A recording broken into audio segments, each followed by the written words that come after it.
When my girlfriend started taking off her shirt and said, "There's nothing wrong with this, it's just performance," I simply responded, "Then perform without a boyfriend," and walked away. Be me, 29-year-old Tyler, married to Victoria for 6 years. Living in Miami, thought life was good. Work as marketing manager at decent company. First time she came home late, didn't think much of it. Second time, maybe a little weird. But by the 7th time she walked through the door at 2:15 a.m., that stupid smirk on her lips, smell of expensive cologne that definitely wasn't mine. Something inside me started to rot. Not boil, not break. Just rot slowly from the inside. That Tuesday night was when it truly started unraveling. She tossed her designer purse on the granite counter, like she was coming back from yoga class. Not whatever performance she was pretending to rehearse for these days. She moved through our place like someone who lived alone. No glance toward me. No hello, no acknowledgement. Just walked straight to the stainless steel fridge. Opened a bottle of sparkling water. Took this long, deliberate drink with her back to me. Then she finally said it. "Oh, you're still awake. Been sitting there for 3 hours. Lights off. Front door in full view. 2 untouched Corona bottles on the glass table." Said absolutely nothing. She stood there in her ridiculous sequin crop top. Makeup still way too perfect for this time of night. Hair curled in this specific way I hadn't seen her do in years. Like she was going to some photo shoot. Or maybe a first date. Not some random Wednesday night dance practice. She saw the look on my face. Didn't even faze her one bit. "Don't give me that look," she said, shutting the fridge door way too hard. "It's just dancing." Stared at her across our kitchen. Room was dead quiet. Something about the way she said it. It was like a challenge. Like a dare. "Then dance without a husband," I said. Walked out of that kitchen. That's where it technically started. But not really. Should have noticed it all earlier, though. We've been married 6 years now. Victoria used to be warm, playful, little chaotic in a way that kept things alive. Fell for her because she made every room louder, brighter. But over the last year and a half, something in her started drifting. She got more polished, more cold. Everything about her felt rehearsed. Like she was playing a character named Victoria, who had a husband named Tyler. But she didn't feel anything about him anymore. She picked up new hobbies that didn't include me. New friends I never met. Started using words like energy and alignment, things she used to roll her eyes at. Then came the dancing. Salsa specifically. The same woman who made fun of couples who posted TikToks in their kitchen was now obsessed with Latin dance nights. Not casually either. Full-on designer dresses. Private lessons. Some guy named Carlos she brought up constantly. Like he was just another instructor.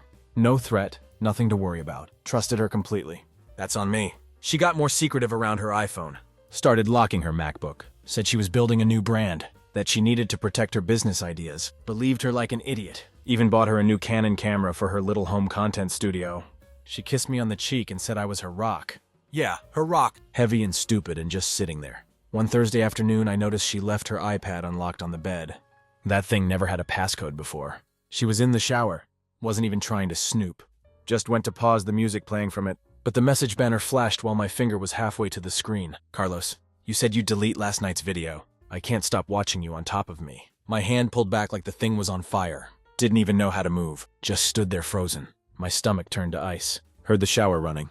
Water beating down against the tile. Sound of her humming some pop song. Like she wasn't casually destroying everything we built. Didn't open the message. Didn't touch anything else. Sat back down on the edge of the bed. The humming stopped. Water turned off. Heard her dry off with the towel. Heard the bathroom door open. She walked out wrapped in a white towel. Looked at me like I was a piece of furniture. She didn't remember buying. "What's up?" she asked, drying her hair like she had no idea what she just left behind.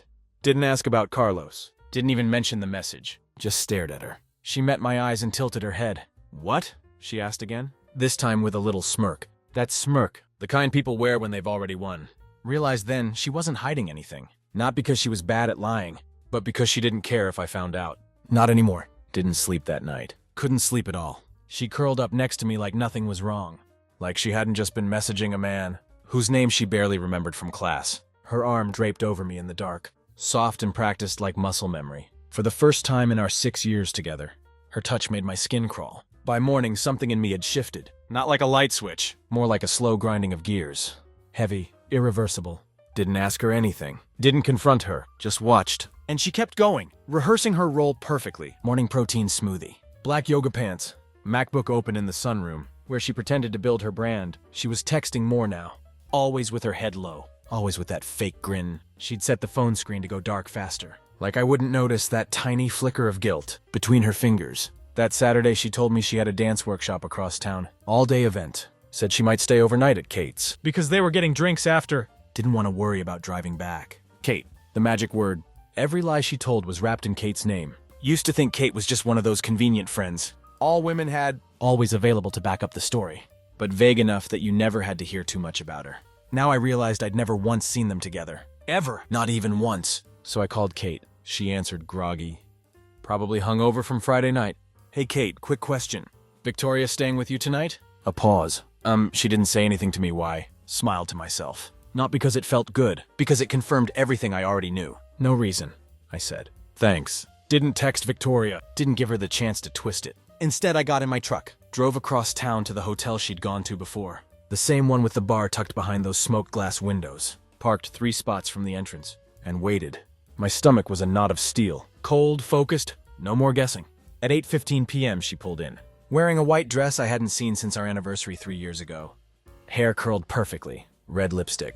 Not a duffel bag in sight. No yoga mat, no dance shoes, no Kate. 3 minutes later, Carlos walked out. Knew it was him immediately. You could just tell. The way he leaned into her. The way she tilted her head back and laughed. Slow and theatrical. The kind of laugh she hadn't given me since 2021. They didn't walk holding hands. They didn't have to.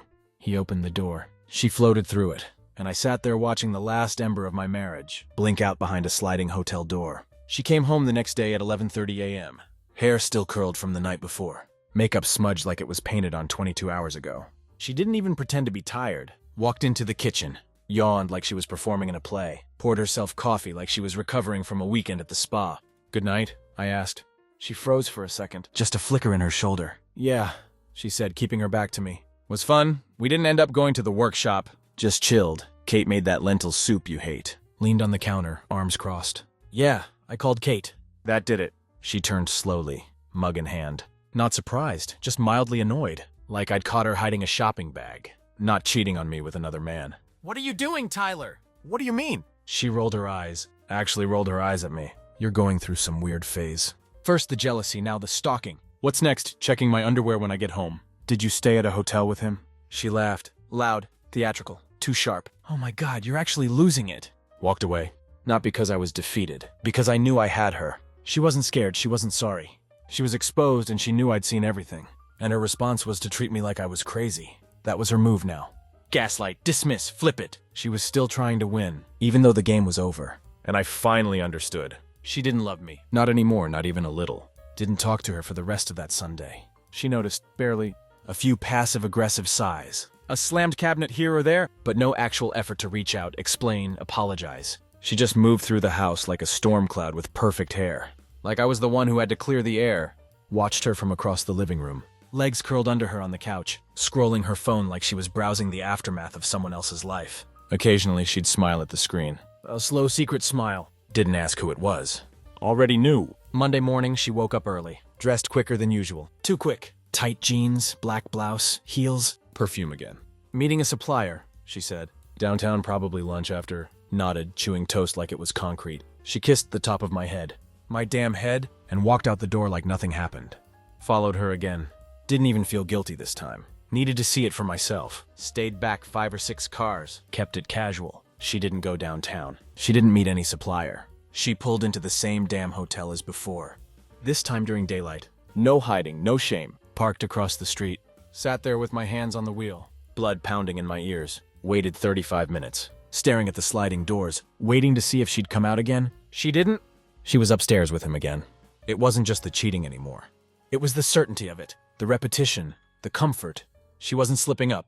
She was living in it. Like she'd already moved on and forgotten to send me the memo. Didn't go home. Drove to my brother's place. Told him everything. Ryan always hated Victoria. He thought she was fake from day one, but never pushed it. He listened, didn't interrupt. Just sat there, arms crossed, jaw tight. When I was done, he said, "So what are you going to do?" And I realized I didn't know. Had all the pieces. Had the lies, the hotel, the message. Her face when she smirked instead of confessed. But I didn't have a plan. I'd spent so much time watching her fall out of love with me. Forgot to decide what came next. That night I went home. She was already there. Barefoot in the kitchen. Wine glass in hand. Music playing on her phone. She turned, surprised to see me. "Oh, thought you were working late." That's when it happened. Walked up to her. Calm, deliberate. Took her phone from the counter and held it up. She lunged for it. Not a panicked reach, not playful. She lunged like I was holding her oxygen. Stepped back. "Who is he?" She blinked, hesitated, then turned into that woman again. The actress, the con artist. Tyler, you're being insane. You're obsessed. This is embarrassing. Nodded, pretending to scroll. I know about the hotel. She stiffened. I know you've been meeting him there. I saw you twice. You lied to my face, Victoria. You lied every single time I asked. And then she laughed. Not a guilty laugh, not nervous. Just cold. You followed me. What are you, 12? Jesus. Couldn't believe it. She wasn't even sorry. She put her wine down, leaned on the counter, crossed her arms like I was the one under interrogation. You want me to feel bad? Is that what this is? She asked. You haven't touched me in months. You walk around like some sad ghost. And now you want to throw a fit because someone else made me feel wanted for 5 minutes. My heart stopped. She saw it land. She liked that it landed. Carlos actually listens to me, she continued. He doesn't treat me like background noise. Almost laughed right there. The projection, the irony. I'd been drowning in silence for a year, chasing scraps of connection. And she was accusing me of not listening. Put the phone down on the counter. I want a divorce. She stared at me. That broke the script. She thought I'd beg, cry, plead. You're serious, she said, blinking. Dead serious. And that was the first time I saw her falter. Just for a second, her face cracked. Not with guilt. Never that. But with fear. Not because she lost me, because she realized she'd lose control. No, she said. We're not doing this like that. You don't get to suddenly act like the victim. I'm not acting, I am the victim. You lied, you cheated, you made me think I was crazy. She opened her mouth, but nothing came out. Left the room. She didn't follow. Didn't sleep in our bed that night. Couldn't. Lay on the couch, staring at the ceiling. Surrounded by shadows that didn't belong to me anymore. Every creak in the house felt unfamiliar. Like I was squatting in someone else's life. She didn't come out of the bedroom. Didn't say goodnight. Didn't try to explain. And that told me more than anything else had. In the morning, she acted like nothing happened. Came out dressed in leggings and a cropped hoodie. Hair tied up, holding her phone like a lifeline. She poured herself coffee. Looked right at me sitting on the couch. You're being dramatic, she said. Not, are you okay? Not, can we talk? Just that, like she was already preparing her speech. For when she told her friends that I had the meltdown. Said nothing. Was past words, past yelling. Past reasoning with someone who was 3 steps ahead in the story. And didn't care if I ever caught up. I have a meeting, she added, grabbing her keys. You mean another hotel room? That stopped her, only slightly. She didn't even flinch. Just tilted her head and gave me this look. Contempt mixed with exhaustion. If you're going to be petty, I'll just go. And she did. She walked out. No apology, no denial, no fight. That day I went to a lawyer. Not because I was ready to end it yet, but because I needed clarity, power, something solid to hold on to. After months of walking through emotional fog, the lawyer Patricia was sharp, quick, all business. Gave her the facts, the affair, the hotel, the lying, the emotional erosion of our marriage. She nodded through most of it, scribbling notes, barely blinking. Do you have proof? She asked. Yes. Good, that will help. Left the office with a folder full of options, and a little less weight on my chest. It wasn't over, not yet, but it was moving. And for the first time in a long time, I was the one moving it. When I got home, she was back, sitting at the kitchen table with her laptop open. Phone face down, nails freshly done. She looked up when I walked in and squinted. Where were you? Lawyer. She blinked. That got her attention. Are you serious? I was yesterday. I'm still serious today. She closed her laptop slowly. So that's it? You're just done? No, you were done. I'm just catching up. She leaned back, arms crossed. That fake calm covering her panic? This is going to get ugly. You already made it ugly? Tyler, come on, people cheat, people move on. Don't pretend you were some perfect husband. Laughed, couldn't help it. I wasn't perfect, Victoria, but I didn't lie to your face. And sneak off to hotels with another man. While you were home rehearsing speeches about misalignment? She stood up, hands on the table. Oh, so now you're a saint? No, I said, meeting her eyes. I'm just not you. Silence. She didn't know what to say to that. She wasn't used to me being this calm. She was used to the version of me that apologized for making her feel guilty. That smoothed things over before she even had to explain. That man was gone. That night she texted Carlos. I know because she left her phone on the table for once. And I saw it light up as she walked into the bathroom. Victoria, he's talking divorce now. We need to be careful. Carlos, don't panic. You said he never finishes what he starts. Locked the screen. Sat back. Let it all settle in. They weren't just cheating. They were mocking me. Plotting around me like I was the side character in my own marriage. But that was the last moment either of them would underestimate me. Was done being the fool. Now I was planning. She started getting nervous. Not the panicked kind, not flailing or crying, but calculated, like someone sensing the tides were changing. And the sand under her feet wasn't as firm as she thought. She became careful around me. Her tone softened, her insults vanished, and for the first time in months, she cooked. Pasta of all things. The one thing she always said was too boring to be worth the calories. She lit a candle, poured me wine. Waited until I sat down before she started her pitch. I've been thinking, she said. Maybe we rushed into the whole divorce talk. stared at my plate. Perfect spiral noodles, some garnish she Googled. A meal designed to reset something. Oh, I said. She nodded. We've been through a lot. Maybe we just lost track of each other. She didn't say the words. Not sorry, not I messed up, not I betrayed you. Just we lost track. Like we both wandered into a hotel room and forgot our vows together. Didn't respond. She kept going. I mean, I get that you're hurt, but do you really want to throw away 6 years over something like this? Something like this. That's how she framed it. A detour, a hiccup. As if this was a bad restaurant she chose without telling me. And now we were supposed to laugh about the bill and head home. Looked up at her, calm, steady. You're not sorry. She blinked. Excuse me? You're not sorry, Victoria. You're not remorseful. You're just trying to keep control. That's not true. Did you end it with him? She didn't answer. Stood up, pushed the plate away. That's what I thought. Her expression broke then. She dropped the fork, let her chair slide out too fast behind her. Tyler, don't do this. You're not thinking clearly. Walked around the table, leaned close. I've never seen anything more clearly in my life. She folded her arms, voice rising.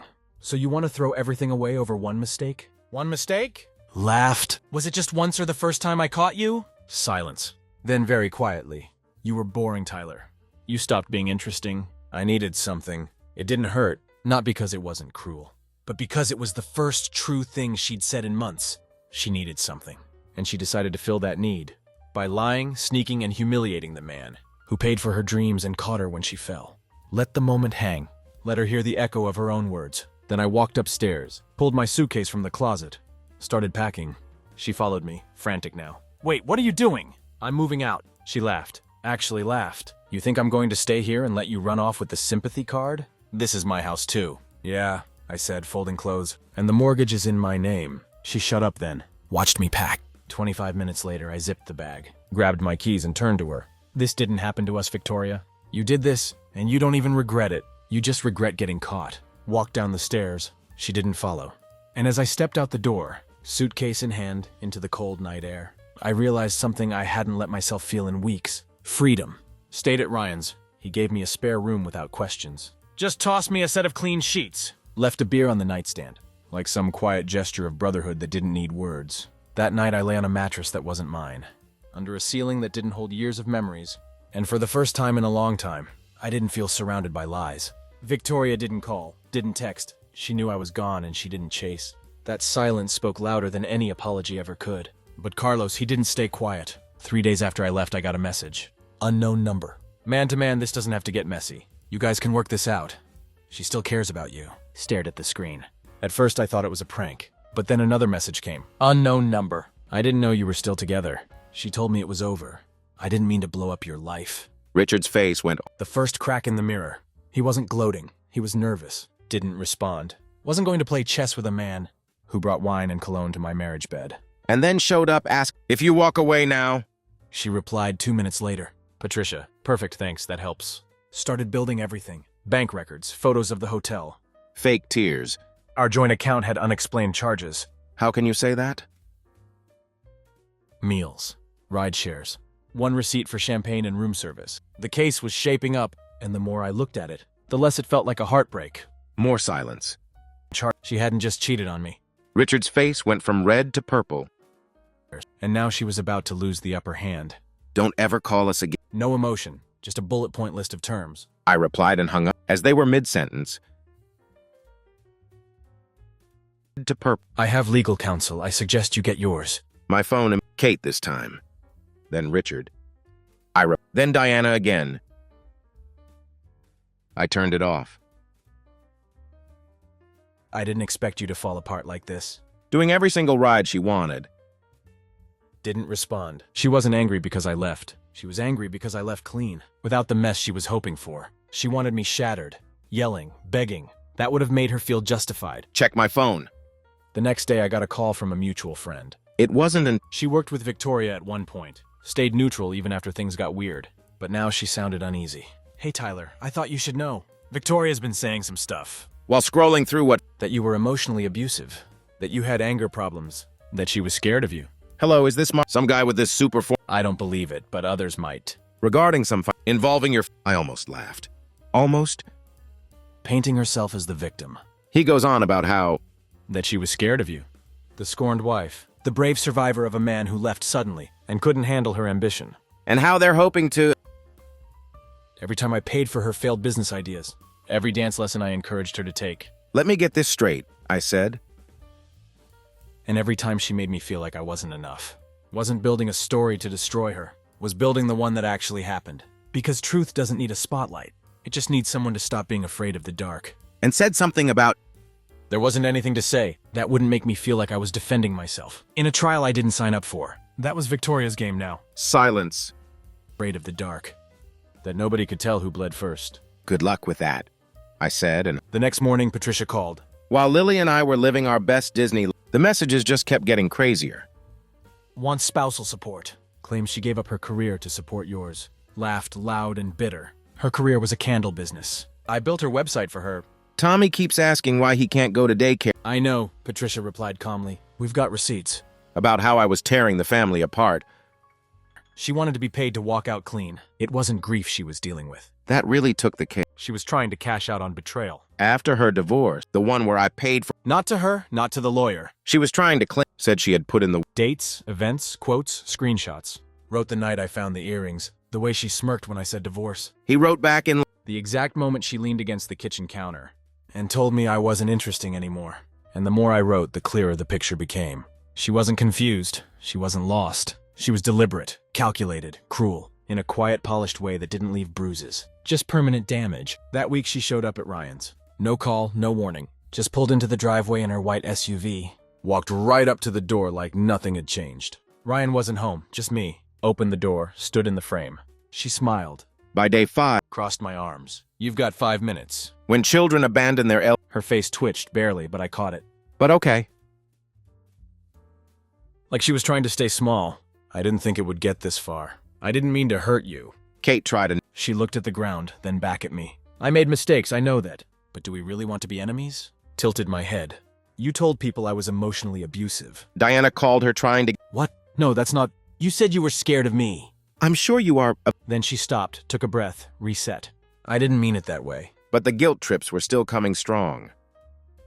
Diana's latest, You rewrote the story to make yourself the victim. with my money, Because I didn't want to look like the bad guy. You were the bad guy, and that was the first time I saw her really look at me. Not the man she could manipulate. Not the one who'd fold the second she used her voice. But the version she didn't think I could become. The man who wouldn't flinch. I'm weak when it comes to Lily. The mask cracked. I gave you my 20s. I supported you through everything. Is just gone. She used her voice. You supported me? I laughed. I was paying your rent before we even lived together. You bought a camera and called it a business. You're being cruel. No, I said. I'm being honest. Try it sometime. She looked past me into the house, as if some version of us still lived there, and she could rewind the clock by sheer will. On the way home, You won't win, she said softly. I'll make sure of that. Nodded. I turned around. She looked. That's the difference between us. You treated our marriage like a contest. I treated it like a promise. She turned without another word, walked back to her car, and when she drove away, And asked, she looked. Not anger, not sadness. Just the last flicker of hope that maybe somehow we could have salvaged anything from the ruins. She wasn't capable of remorse. Oh, we were supposed to go, I said, stretching like I just had. Slow, sharp, deliberate. Every step forward hurt just enough to remind me how deep everything had gone. Ended up at Disney. Lily, show her your princess dress. Called Patricia twice a day. Diana never mentioned that. She was good, ice cold and surgically efficient. Anyway, gotta go. Ended up at Disney. Our Uber's here. Lily, and just like that, People who had been at our wedding. do its job. Now buried under digital dust. At first, the tone was cautious. Hey man, just checking in. Victoria told me you guys were going through something. But I knew this didn't expect it to happen literally. That you got obsessive. Obsession. Outside our building. That was the word she'd chosen for the campaign. Not hurt, not betrayed. They were just waiting there. As if I was just some insecure husband who couldn't handle her independence. Like the hotel, the texts, the voice message. Like she hadn't just abandoned us at an airport a week ago. But I didn't defend myself. With his arms trying to look in, The truth was building its own momentum. trying to block our path to the door. Her voice had that fake sweet. Thursday evening, 7:45 p.m. Ryan and I were eating on the porch when a silver sedan pulled into the driveway. Recognized the plates immediately. Don't act. We're family. Tucked in shirt, nervous smile. His eyes scanned the porch, like he wasn't sure if I'd meet him with words or fists. Diana tried to cut it. That was just a I'll be inside, he said to me. Explain what? How you're struggling. You've got 60 seconds. He rubbed the back of his neck. Look, I didn't know, not at first. She told me you were separated. It's about money. How dare you? Diana's voice. Or just convenient. After everything we've done for me? She's been saying I pushed her into it, that I took advantage. She said she's thinking about filing something against me, if this divorce tanks her financially. When she was crying. She's not loyal to anyone, is she? He shook his head. I thought I mattered. She made it seem like we had something real, but now I don't even know if she meant any of it. Laughed. Welcome to the club. He sat on the edge of the porch step. You watch your tone. I just wanted to say sorry, for whatever that's worth. I shouldn't have gotten involved. You're just some guy. Didn't answer right away. Then I said, you didn't break my marriage. You were just the last nail in a coffin she built with every lie. Don't ever expect us to be. Before he left, he handed me something. A flash drive. She sent me a bunch of videos, messages. She said to delete them. Her mascara wasn't even running. He walked back to his car. Drove off without another word. Held the drive in my hand. One thing you've done for me or Lily. Not because of its size, but because of what it can do. More silence. Lily's grip on my hand. One of her dancing in a hotel room, in that white anniversary dress, laughing, lips stained with wine. Carlos's voice in the background. I replied. But because of what it can do, I can do what I want. Another, her on the phone pacing. I don't care what he finds. Let him spiral. It makes me look better in court. And then silence. Just me in that chair. Watching everything I thought I loved rot on screen. Then asked are they mad at you? Didn't need to wonder anymore. Didn't need to remember good moments. That's okay. Sometimes people get mad. Undeniable on record. Emailed Patricia the files. Kids are smarter. Then asked. Not because it didn't hurt anymore. And just like that. Didn't need. The final week before the court date came fast. Started our new life. Every lie she told. Their guilt trips. Not because it. All of it funneled toward this one moment. Victoria, of course, tried one last play. And honestly, we're happier than we've been in years. We can settle this like adults. You're not gaining anything from turning it into a war. Stared at the screen for a long moment. She wasn't reaching out from remorse. Life's actually pretty. And when people like her feel the walls closing in, they don't apologize. They negotiate from fear. I got my damn. Instead, I forwarded it to Patricia. She replied with one line. Hold steady, it's almost over. And you know what we found? Life's actually. In a glass-paneled mediation room downtown. Kate's daycare bills. Victoria wore white again. She always chose white when she wanted to perform innocence. She didn't look at me when I walked in. Sat down, folder in hand. Patricia placed the USB drive on the table, like a holy relic. But never put anything in writing on your end. And we have statements. Diana and Richard? She didn't look at me. He's willing to settle quietly, but let's not mistake that for weakness. They either had to buy me, and guess what? Her lawyer leaned in, whispered something. Victoria's lips tightened. Not my problem anymore. She didn't smile, didn't smirk. Who treated me like they're. Watched her blink through the realization that her usual script wasn't working. And me? Her lawyer leaned in. I took every single penny I got back and put it into Lily's. Instead, she folded. No screaming matches, just cold, hard She agreed to waive any claim to my pension. She could keep the boutique inventory and the second car I bought her last Christmas. Lily says hi and wants everyone. The walk to the elevator was quiet. We stood side by side waiting for the doors to open. Like strangers in a bank line. Could feel her glancing at me, testing the air between us. I never meant to hurt you, Tyler, she finally said. Nodded once. No venom, just truth. Yes, you did. You just thought I'd never leave. She looked down, lips pressed together. When the elevator dinged, I stepped inside. She didn't follow. She just stood there gripping her purse, like it might hold whatever version of me she thought she still had power over. As the doors closed, I saw it. The first glimpse of regret. Not because she missed me, but because she finally understood. I wasn't coming back. Back at Ryan's, I sat in the driveway for a long while. The sun was dipping behind the rooftops, that golden hour haze softening everything. Looked down at my hands. They didn't shake anymore. Wasn't broken, wasn't bitter. I was free. That night, I took the box of wedding photos, tossed them into the fire pit behind Ryan's house. Watched the edges curl. The smiles melt into ash. Not out of anger! Out of necessity.